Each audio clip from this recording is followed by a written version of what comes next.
తర్వాత ముఖ్యంగా ఇప్పుడు సోషల్ మీడియాలో కానీ తర్వాత నిన్న కొన్ని వార్తాపత్రికల్లో కానీ తర్వాత టీవీ ఛానల్స్లో కూడా అంతా కూడా నిన్న పులివెందుల మీద అంత డబ్బులు ఇస్తున్నారు ఇట్లా అనేది అంతా కూడా రావడం జరిగింది.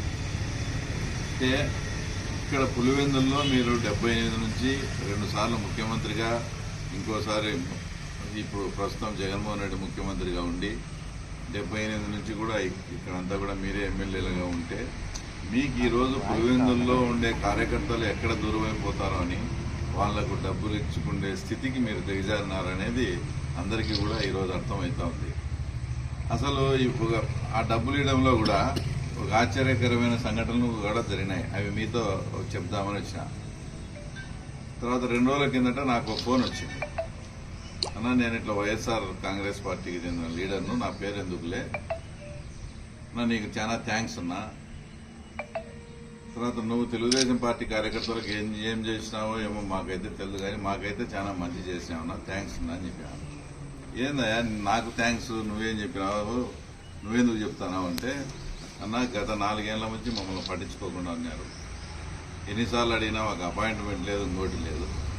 తర్వాత ఈరోజు మీరు ఈ ఆఫీస్ కట్టి యాక్టివిటీస్ అన్ని బాగా స్టార్ట్ చేసినాక ఇప్పుడు మమ్మల్ని అంతా గుర్తించి తర్వాత మమ్మల్ని పిలిచి అదే పనిగా మాకు డబ్బులు ఇవ్వడం కూడా జరిగిందన్న.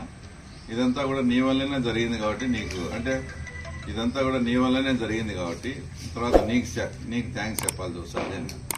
ఏందయ్యా డబ్బులు వాళ్ళవి తీసుకునేది మీరు, మాకెందుకు చెప్తా అనంటే ఇదంతా మీ వల్లనే జరిగింది కాబట్టి మీకు థ్యాంక్స్ చెప్పాల్సిన ధర్మం నాకుంది అని కూడా చెప్పడం ఒకటైతే. తర్వాత 2వ పాయింట్ వచ్చేసి, తర్వాత ఆ డబ్బులు ఏదో ఇస్తారని మననే భారతం వచ్చి అంత అకౌంట్ సెటిల్ చేసి ఆ హాస్పిటల్లో ఎవరో పనిచేసే వాళ్ళ క్యాండిడేట్ ఎవరో జనార్దన్ రెడ్డి ఆయన అకౌంట్ అంతా ఇప్పగించారు. తర్వాత లింగాల మండలంలో కొందరికి 3 లక్షలు, కొందరికి 50,000 నుంచి 15 లక్షలు చొప్పున ఇస్తా పోతారనేది మాకు కూడా కొందరికి ఆఫర్ చేసింటే తక్కువని తీసుకోకుండా వచ్చిన వాళ్ళు కూడా ఉన్నారు. ఇంకో ఫోన్ ఏమొచ్చిందంటే, అన్న వాళ్ళు ఆ డబ్బులు ఇట్లా ఇస్తా ఉన్నారు, తర్వాత మాకు ఆ డబ్బులు చెందలేదు, మేము 30 ఏళ్ల నుంచి వయస్సు లవ్ చేస్తున్నాం, వానికి 10 ఓట్లు లేనివానికి 3 లక్షలు ఇచ్చారు, మాకు 50,000 ఇచ్చారు, మేమంతా తక్కువలమా, వాళ్ళంతా పోటీమోగల్లా, వాళ్ళు ఇచ్చే దాంట్లో సగం లెక్కినా మేము వచ్చి పార్టీలో చేరుతామని. ఒరే నాయన, వాళ్ళంటే అక్రమంగా సంపాదించిన డబ్బులు అయినా ఉన్నాయి, మేమేదో చీనీకాయలు బత్తాయికాయలతో రాజకీయం చేస్తున్నాం, వాళ్ళ మాదిరి మేము దోచిన సొమ్ము లేదు, నా దగ్గర డబ్బు లేదు, ఆ తర్వాత నా దగ్గర అంత స్తోమత లేదు. అందుకే వాళ్ళకి చెప్పేది ఏంటంటే, ఆ ఇచ్చేది ఏదో మట్టగానే 100 కన్నా ఇచ్చుకోండి ఆయన, మళ్ళీ మాకు ఫోన్లు చేయడం, మమ్మల్ని డబ్బు అడగడం, మేము మా దగ్గర లేదని చెప్పడం, ఇదంతా ఎందుకు? ఆ ఇచ్చేది ఏదో మీ కార్యకర్తలకు అందరికీ మట్టంగానే ఇచ్చుకోండి అని తర్వాత మీ ద్వారా చెప్పాలని ఉంది. ఇంకోటి ఏంటంటే, తర్వాత షర్మిలమ్మ గారి రోజు కడపకు వస్తూ ఉంటారని దాంట్లో చూసాం. ఇంతవరకు కూడా షర్మిలమ్మ గారు ఒక వారం 10 కాంగ్రెస్ పార్టీలో చేరకముందు ఏమి కానీ పోస్టులు కానీ ఇంకా పెట్టేవాళ్ళు కాదు.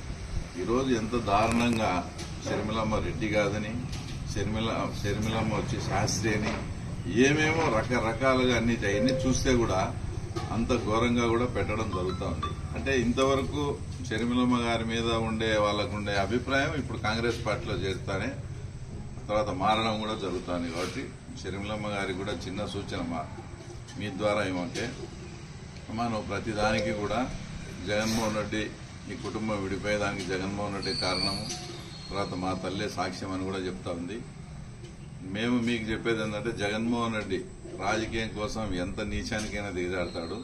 లాస్ట్కు వాళ్ళ అమ్మను, ఇప్పుడు జగన్మోహన్ రెడ్డి గారి తల్లి వచ్చేసి షర్మిలమ్మ అంటే అభిమానమే, కానీ షర్మిల అని వస్తే ఆమె జగన్ వైపుకు వెళ్లే పరిస్థితి ఉంది. కాబట్టి మీరు ప్రతిదానికి తల్లిని సాక్ష్యంగా పెట్టుకుంటే ఎలక్షన్ వస్తుంది కాబట్టి ఏదో రోజు ఆమె తల్లితోనే ఇదంతా షర్మిలమ్మదే తప్పు, జగన్ రెడ్డిదే రైట్ అని కూడా చెప్పించే ప్రమాదం ఉంది తల్లి. కాబట్టి నీ వేలో నువ్వు పోతాడు, కానీ దాంట్లోకి తల్లిని లాగితే తర్వాత మున్ముందు నువ్వే ఇబ్బంది పడే పరిస్థితి వస్తుందని తర్వాత మీ ద్వారా షర్మిలమ్మ గారికి చెప్తూ, టోటల్గా ఈరోజు మా చంద్రబాబు నాయుడు గారు అనేక మీటింగ్స్లో కూడా తప్పకుండా పులివెందులో గెలుస్తున్నామని ఎందుకు చెప్తున్నాడంటే దానికి కారణం ఇదే.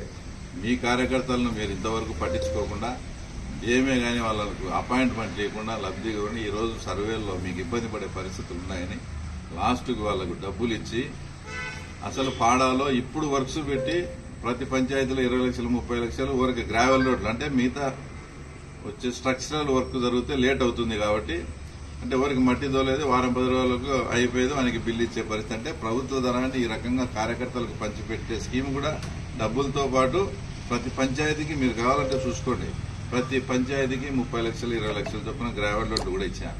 మళ్ళీ ఎప్పుడు బిల్లులు అవుతాయో ఆ బిల్లులు వచ్చేసి మేమే ఇవ్వాల్సిన పరిస్థితి కూడా రావచ్చు. వీటిని అన్నింటినీ దృష్టిలో పెట్టుకునే మా అధినాయకుడు మేము పులివెందులలో కూడా గెలవబోతున్నామని చెప్తున్నాడు. మేము పులివెందులలో గెలుస్తామనే దానికి వాళ్ళ అభద్రతాభావంతో ఫీల్ అయ్యి ఈ రకంగా డబ్బులు ఈ రకంగా వర్కులు చేయడమే కంప్లీట్ గా నిదర్శనం. పులివెందుల ప్రజలు కూడా ఇవన్నీ ఆలోచిస్తూ ఉన్నారు. తప్పకుండా ఒక్కసారి అయితే జగన్కు బుద్ధి చెప్పాలనే కృత నిశ్చయంతో కూడా ఉన్నట్టు మాకు అర్థమవుతాం.